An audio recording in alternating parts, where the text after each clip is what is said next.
নিজে সালাত আদায় করে না, বাচ্চা কাচ্চারে কয় নামাজ পড় নামাজ পড়। আপনি যায় নামাজে দাঁড়ানোর আগে অজু করছেন, তখন তারে অজু করায় পাশে নিয়ে আসেন, উদাহরণ দিয়ে শিখান।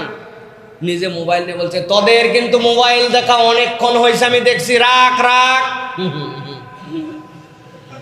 উনি ঠেলতেছে, আছে না? হ্যাঁ, উদাহরণ দিয়ে শিক্ষা দেন। আপনি নিজে উদাহরণ হন তার জন্য। এক নম্বর বিষয় যেটা বলবো, আমরা ধৈর্য হারা। সন্তান একটু কিছু করলেই, আমার চিন্তার থেকে একটু বাহিরে চলে গেলে আমি মনে করছি এই সন্তান শেষ, আর হবে না, মনে হয় একবারে ধ্বংস হয়ে গেছে। বয়স কত? 8.5। 8.5 আপনি তারে বাতিলের দপ্তরে ফালাই দিছেন, 10 বছরে বাতিলের দপ্তরে ফালাই দিয়েছেন। আমি বলবো প্রথমে ধৈর্য ধরেন, ধৈর্যটা আগে নিজের মধ্যে রাখেন, যে তার বয়স এমন কিছু হয় নাই যে আপনি একদম সব শেষ হয়ে গেছে ভাবতেছেন। এটা 1 নম্বর। 2 নম্বর বলবো, নরম ভাষায় কথা বলেন। আমাদের বাপ মা এবং সমসাময়িক তবিয়তে, বাঙালির কালচারে সন্তানের সাথে যে নরম ভাষা, এটা আমরা শিখি নাই। আনাস রাদিয়াল্লাহু তাআলা বলেছেন, নবীজি আমাকে এরকম বলেন নাই। উফ আনাস, তাহলে একটা ছোট মানুষের সাথে সর্বোত্তম ব্যবহার নবীর মতো পারবো না, কিন্তু আমাদের বাচ্চাদের সাথে আমরা নরম কথা বলি না। এই ভাত খেতে আয়, এই পড়তে বস, কই গেলি রে, তাড়াতাড়ি রেডি হ, জলদি গোসল কর, বাড়ালি না কেন এখন? সবই আদেশ নির্দেশ, কিন্তু এগুলোর মধ্যে একটা ডাঁট আছে। কথা কি ভুল বললাম ভাই? হ্যাঁ, অতএব আমি বলবো নরম ভাষায় কথা বলেন। 3 দিন আপনি রেজাল্ট দেখতে পাবেন। 3 নম্বরে বলবো, শাস্তির বদলে বিকল্প দেখান। আপনি শাস্তি সব ক্ষেত্রে দিয়েন না, এটা করলে এই শাস্তি, বিকল্প বলেন। আপনি তাকে বিকল্পটুকু আপনি উপস্থাপন করেন। বুঝেন নাই আপনি, আমি জানি বিকল্প কি। যদি না পড়িস পায়খানার ভিতরে আটকায় রাখবো, বাপ মা বলে এরকম কথা।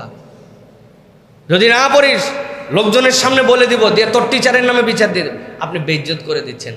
আপনি যদি পারিস তাহলে তোর জন্য কিন্তু আব্বু এইটা রান্না করে তোরে খাওয়াবো, যদি করিস তাহলে এই গিফটটুকু কিন্তু মাসের শেষে তোকে দিব।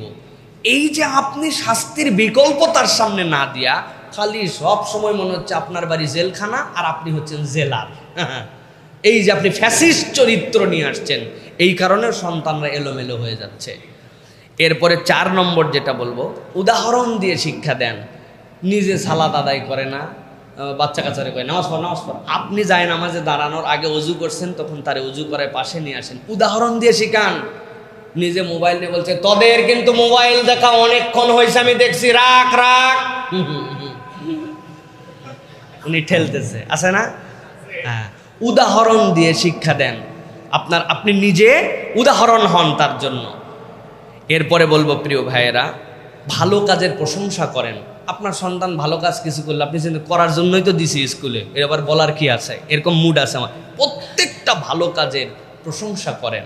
সে যেটা ভালো করেছে, মাশাআল্লাহ নামাজ পড়ে ফেলছো, বাবারে বাবা তুমি অজু করে ফেলছো, বা নিজের কাজ নিজে তুমি করতে শিখছো, মারে মুজা আজকে তোমারে খুঁজে দিতে হয় নাই, তুই তো তোর মুজা বাইর করে ফেলাইছিস। এই যে ভালো কাজ করছে না, এইটা বাহ, আমি তো এসি বন্ধ করতে ভুলে গেছিলাম বাসায়, ফ্যানের সুইচ, মা এটা কে করলো? আমি করছি। ওয়াহ মাশাআল্লাহ, তুমি তো ভালো করছো, অপচয় থেকে আমাকে বাঁচাই দিছো। প্রত্যেকটা ভালো কাজের প্রশংসা করেন। সর্বশেষ বলবো, তাদের বয়স উপযোগী হন। এটা আমার সমস্যা, আপনাদের না।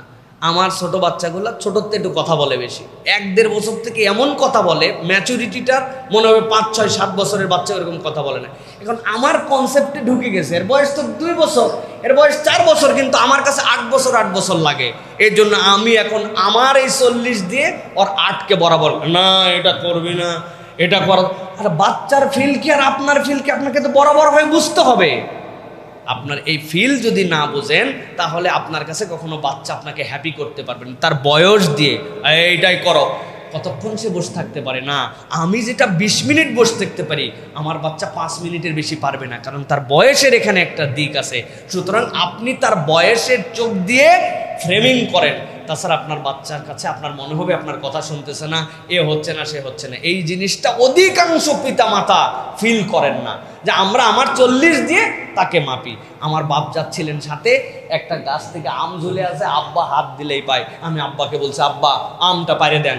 আব্বা বলছে না না না, মানুষের বাড়ির আম, এটা পারা যাবে না। আমি ওই দিন মনে মনে নিয়ত করছি খালি আব্বার সমান হাইট হই, আমি একটাও রাখবো না। ঠিক আব্বার সমান হাইট হয়ে আমি আম ধরতে পারি। আমার মেয়ে ছোটটা দোয়া যেটা নাম, ও বলছে বাবা আমটা একটু পাইরে ধরলে, হ্যাঁ কোথাকার আম পারা হবে না, এইটা মানুষের আম। ও মনে মনে ভাবছে কিন্তু আমি বাপের সমান হই, পারবো। তা আমি আমার বাপের সমান হলে যে ম্যাচুরিটি, তো আমার তো এই ম্যাচুরিটি এই বেলায় নাই।